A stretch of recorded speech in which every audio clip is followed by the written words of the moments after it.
அவ்வப்போது தமிழரசு கட்சியை பற்றி ஏதாவது செய்திகள் வரும். ஒன்றில் ஸ்ரீதரன் அவர்கள் ஏதாவது செய்திகளை சொல்வார். இல்லை என்றால் ஸ்ரீதரன் அவர்களுக்கு எதிராக நடந்து கொண்டிருக்கக்கூடிய அரசியல் சதுரங்கம் என்ற செய்திகள் வரும்.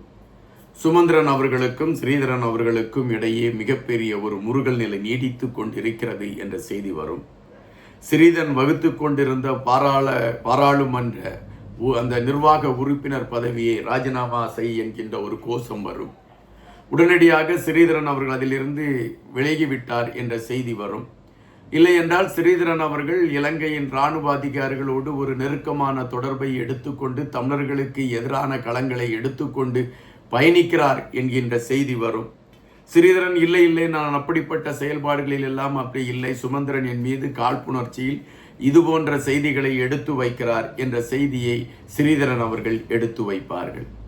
ஆனால் ஸ்ரீதரன் அவர்களை மையப்படுத்தி அவர்களுக்கு அவருடைய மகனுக்கும் 70 மில்லியன் ரூபாய்கள் லஞ்சமாக கொடுக்கப்பட்டது காற்றாலை நிறுவுவதற்கு என்ற செய்தி வரும். அப்படி ஒரு நிகழ்வே நடைபெறவில்லை என்று மறுப்பு வரும். இப்படி தமிழரசு கட்சியை மையப்படுத்தி பல செய்திகள் அவ்வப்போது வந்து கொண்டிருக்கும். திடீரென்று தமிழரசு கட்சியில் இருக்கக்கூடியவர்கள் விழித்தெழுந்து விடுவார்கள். திடீரென்று விழித்தெளிந்தால் உடனடியாக அவர்கள் தமிழர்களுடைய உரிமைகளை குறித்து பேச ஆரம்பித்து விடுவார்கள். இன்னொரு முறை கூட அவர்கள் திடீரென்று விழித்தெழுவார்கள். இன்னொரு முறை திடீரென்று விழித்தெழக்கூடியது, நமக்கு எவன் எதிரியா இருந்தால் நமக்கு என்ன, நம்முடைய நகர சபையை பிடிப்பதற்கு என்ன வழி, டக்ளஸ் தேவானந்தா அவர்கள் நமக்கு எதிர்தான், பேசாமல் அவருடைய ஸ்ரீதர் அந்த திரையரங்குக்கு போய் அவரை சந்தித்து அவருடைய ஆதரவை பெற்று விடுவோம் என்று திடீரென்று அப்படியும் ஒரு விழிப்பு தமிழரசு கட்சிக்கு ஏற்பட்டுவிடும். இது தொடர்ச்சியாக நடந்து கொண்டிருக்கக்கூடிய சம்பவம். இந்த தமிழரசு கட்சியில் திடீரென்று சுமந்திரன் ஐயாவும் திடீரென்று தோன்றுவார். அவர் எப்போ தோன்றுவார், எப்படி தோன்றுவார் என்கின்ற கதைகள் எல்லாம் நமக்கு தெரியாது.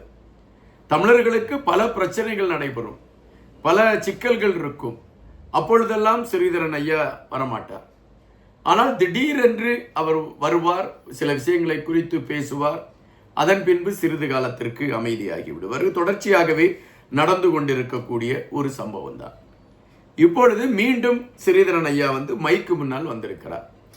ஸ்ரீதரன் ஐயா மைக்கு முன்னால் ஏதாவது செய்திகளை சொல்லுவார். இப்பொழுது அப்படித்தான் ஒரு செய்தியை சொல்ல அவர் வந்திருக்கிறார். அது என்ன செய்தி என்றால், உடனடியாக நீங்கள் நினைத்துவிட வேண்டும், தமிழர்களுக்கான தீர்வை ஐநா மன்றத்திலும் அனுரா அவர்களிடம் பேசி ஸ்ரீதரன் ஐயா அதை மக்களிடம் தெரிவிக்கிறார் என்ற எண்ணம் எடுத்து விடாதீர்கள். அது அப்படி அல்ல. 16 ஆண்டு காலமாக தமிழர்களுக்கான தீர்வை உறுதிப்படுத்த முடியாதவர்கள் இனி தமிழர்களுக்கான தீர்வை உறுதிப்படுத்துகிறோம் என்று சொல்வது கூட ஒரு வேளைக்கு அது ஏற்புடையதா இல்லையா என்கின்ற ஒரு கேள்விதான் எழும்புகின்றன. ஒரு நம்பிக்கை இருக்கும். தமிழரசு கட்சியின் மீது எல்லோருக்குமே ஒரு நம்பிக்கை இருக்கிறது. ஐயா செல்வா அவர்களுடைய வழித்தோன்றலில் உருவான அந்த கட்சி, தமிழர்களுக்காக களத்தில் நின்ற அந்த கட்சி, தமிழர்களுடைய உரிமைகளையும் உணர்வுகளையும் மையப்படுத்தி பயணித்த அந்த கட்சி கண்டிப்பாக தமிழர்களுக்கான ஒரு தீர்வை எடுத்துக்கொண்டு வரும் என்கின்ற நம்பிக்கை பரவலாக எல்லோருக்கும் இருந்தன. ஆனால் ஒரு கட்டத்திற்கு பின்பு எல்லோருக்குமே அதிலே ஒரு வெறுப்பே வந்துவிட்டது. காரணம், தமிழரசு கட்சியிலிருந்து தேர்ந்தெடுக்கப்பட்ட நாடாளுமன்ற உறுப்பினர்கள் தமிழர்களுக்காக பேசுகிறோம் என்கின்ற களத்தை எடுத்து வைத்திருக்கிறார்கள். அது உண்மையிலே நாம் அதை பொய் என்று சொல்ல முடியாது. ஆனால் அப்படி பேசி விடிவை வாங்கி கொடுத்திருக்கிறார்களா என்றால் இல்லை என்பதுதான் நிஜம். அப்படிப்பட்ட சூழலில்தான் வைத்தியர் அர்ஜுனா அவர்கள் இது சார்ந்த பல செய்திகளை வெளியே எடுத்து வைக்கிறார். அப்பொழுதுதான் நமக்கு பல உண்மைகள் தெரிகிறது. இதுவரை நாங்கள் ஐநா மன்றத்தில் பேசுகிறோம், ஆட்சியாளர்களிடம் பேசுகிறோம், தமிழர்களுக்கான தீர்வு என்பது சர்வதேச பொறிமுறைதான் என்ற கருத்துக்கள் எல்லாம் எடுத்து வைக்கப்பட்டு கொண்டிருந்தவர்கள் திடீரென்று உள்ளூர் பொறிமுறையே போதும் என்று ரகசியமாக பேசிக்கொண்டார்கள் என்கின்ற செய்தியை வைத்தியர் அர்ஜுனா எடுத்து வைத்த பொழுது அதிர்ந்து போனது தமிழ் சமூகம். அப்போ இத்தனை நாள் நம்மை ஏமாற்றி கொண்டுதான் இருந்தார்களா என்ற கேள்வி அப்பொழுதே எழும்பிவிட்டது. இப்பொழுது ஐயா சுமந்திரன் அவர்கள் மீண்டும் வந்திருக்கின்றார். நாங்கள் இதுவரை சமஷ்டியை மையப்படுத்திய களத்தில் உறுதியாக இருக்கிறோம்.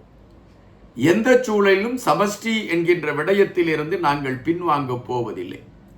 எங்களை எந்த அரசாங்கம் எதிர்த்தாலும் சரி, எந்த அரசாங்கம் எங்களுக்கான எதிர்ப்புகளை பதிவு செய்தாலும் சரி, நாங்கள் மிக தெளிவாகவும் மிக தீர்க்கமாகவும் சமஷ்டி என்கின்ற களத்தில் இருக்கிறோம் என்று ஐயா மைக்கை பிடித்து பேசியிருக்கிறார்.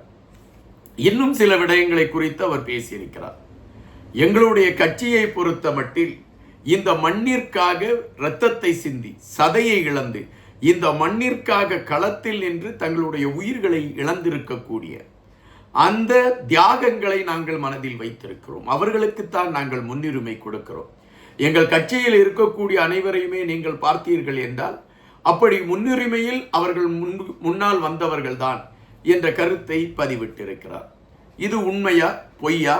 உண்மையிலே அந்த இரத்தத்தை சிந்தி உயிரை சிந்தி வாழ்ந்தவர்களைத்தான் முன்னுரிமைப்படுத்தி இருக்கிறார்களா என்கின்ற கேள்விகளை மனதிற்குள் எழுப்பிவிட்டு நீங்களே அதற்கான விடைகளை நீங்கள் கண்டுபிடித்துக் கொள்ளுங்கள். ஏனென்றால் அதை குறித்து நான் விமர்சித்தால் அது வேறொரு கோணத்தில் சென்றுவிடும். என அந்த விமர்சனம் தேவையில்லை. தமிழரசு கட்சியில் அந்த தியாகங்களைத்தான் நாங்கள் முன்னிலைப்படுத்துகிறோம் என்று சொன்ன விடயம் உண்மையா என்பதை மட்டும் நீங்கள் உறுதிப்படுத்திக் கொள்ளுங்கள். இப்பொழுது சமஷ்டியை கொண்டு வருவதற்கான களங்கள் இருக்கிறதா? ஐயா சுமந்திரன் அவர்களால் அதுபோன்ற ஒரு நகர்வு எடுக்கப்படுவதற்கான வாய்ப்புகள் இருக்கிறதா? இதை குறித்து பார்க்கின்ற பொழுது தமிழரசு கட்சியிலே ஒரு ஒற்றுமை இல்லை. அவர்கள் ஒவ்வொரு நிமிடமும் அந்த கட்சிக்குள் குழப்பங்களோடு சென்று கொண்டிருக்கிறார்கள். அப்படிப்பட்ட சூழலில் 2009 பின்பு இதுவரை 16 ஆண்டுகள் ஆகிவிட்டது. இந்த 16 ஆண்டுகளில் தமிழர்களுடைய உரிமைகளை மையப்படுத்தி தமிழரசு கட்சி எடுத்திருக்கக்கூடிய நடவடிக்கை என்ன என்ற கேள்வியை வைக்கின்ற பொழுது அவ்வப்போது கையெழுத்து வேட்டை நடத்துவார்கள். பயங்கரவாத தடை சட்டத்தை நீக்க வேண்டும் என்று ஒரு கையெழுத்து வேட்டை நடைபெறும். ஐநா மன்றத்திற்கு ஒரு கடிதம் கொடுக்கிறோம் என்று ஒரு கையெழுத்து வேட்டை நடைபெறும். தமிழர்களுக்காக நாங்கள் இருக்கிறோம் என்பதை உறுதிப்படுத்தி இந்தியாவின் உயர் அதிகாரிகளை சந்தித்து அவர்களோடு பேச்சுவார்த்தை நடத்துவதற்கான ஒரு களங்களை நாங்கள் எடுத்திருக்கிறோம், அவர்களிடம் பல விடயங்களை குறித்து பேசியிருக்கிறோம் என்ற ஒரு செய்தி வரும். இவைகள் செய்திகளாகவே கடந்து கொண்டு செல்கிறது என்பதுதான் நிஜம். தமிழகத்தை பொறுத்தமட்டில் ஒரு செய்தி உண்டு. ஏதாவது ஒரு பிரச்சனை வீரியம் அடைந்து விட்டால் உடனடியாக முதலமைச்சர் ஒரு வெள்ளை பேப்பரை எடுப்பார், அதை அழகாக தட்டுவார். அந்த வெள்ளை பேப்பர் மீது உட்கார்ந்து ஒரு கடிதத்தை எழுதுவார். இந்த கடிதத்தை நாங்கள் மத்திய அரசிற்கு எழுதியிருக்கிறோம், எங்களுக்கான ஏற்பாடுகளை மத்திய அரசு உடனடியாக போர்க்கால நடவடிக்கையில் செய்து தர வேண்டும், எங்களுடைய மக்கள்கள் பாதிக்கப்படுகிறார்கள் என்று கூறி நாங்கள் எழுதி அனுப்புகிறோம் என்று தமிழகத்தை சார்ந்த அரசு அறிவிக்கும். அதன் பின்பு அந்த லெட்டர் ஒரு நாள் செய்தியாக மாறும், அதாவது ஊடகங்களில். அதன் பின்பு அந்த லெட்டர் எங்கு போச்சு, அது என்ன ஆயிற்று என்ற கேள்வியை கேட்டால் எழுதியவருக்கும் தெரியாது, பெற்றவருக்கும் தெரியாது அந்த கடிதம் எங்கிருக்கிறது என்று. ஏறக்குறைய இதுபோன்ற ஒரு நகர்வுதான் தமிழரசு கட்சியும் கடைபிடித்துக் கொண்டிருக்கிறது. ஒருவேளை தமிழர்கள் என்றாலே எல்லாருக்கும் ஒரே மாதிரியான எண்ணங்கள் தான் வரும் போல இருக்கிறது. தற்பொழுது சமஷ்டி மூலம் தமிழர்களுக்கு தீர்வு என்று அறிவித்திருக்கிறார். இது எப்பொழுது எந்த சூழலில் நடைபெறும் என்பதை ஐயா அவர்கள்தான் விளக்க வேண்டியதாக இருக்கிறது. நாமும் காத்திருப்போம், ஐயா எப்படியாவது விளக்குவார் என்கின்ற அந்த விடயத்தை மையப்படுத்தி காத்திருப்போம். இன்னும் பல செய்திகளோடு உங்களை சந்திக்கின்றேன். நன்றியுடன் என்பார்.